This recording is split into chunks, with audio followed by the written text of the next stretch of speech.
The state of our union is stronger than ever before.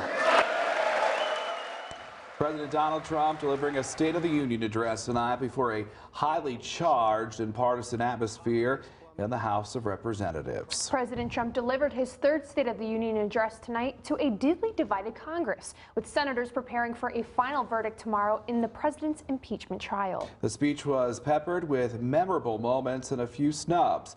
Alice Barr was there and has the latest from Washington. Madam Speaker, the President of the United States. President Trump stepping into history as just the second American president to deliver a State of the Union address to Congress while under the cloud of an impeachment trial. The president and House Speaker Nancy Pelosi barely made eye contact and did not shake hands. He's all but certain to be acquitted in a final vote tomorrow, and tonight he's looking past impeachment. The state of our union is stronger than ever before. The president pointing to job growth and a booming stock market as cornerstones of a strong economy, highlighting a new trade deal with China and a campaign promise delivered to renegotiate NAFTA. But unlike so many who came before me, I keep my promises. We did our job. On foreign policy, President Trump saying that directing the killings of the leader of ISIS and a top Iranian general have made the world safer. Our message to the terrorists is clear.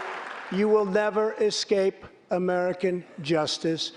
Also touting his record on immigration. A long, tall, and very powerful wall is being built. And taking a swipe at the Democratic candidates he'll face in his re-election bid. We will never let socialism destroy American health care. The president saluted the family of a soldier serving in Afghanistan and in a dramatic reveal brought him out to reunite with his wife and kids, also interrupting the speech to award the Presidential Medal of Freedom to conservative radio host Rush Limbaugh, just diagnosed with stage 4 cancer, a polarizing moment in a visibly divided room that at times took on the feel of a campaign rally for Republicans and a protest for Democrats. The address that started with the president and Speaker Pelosi not shaking hands ended with the speaker tearing up his speech.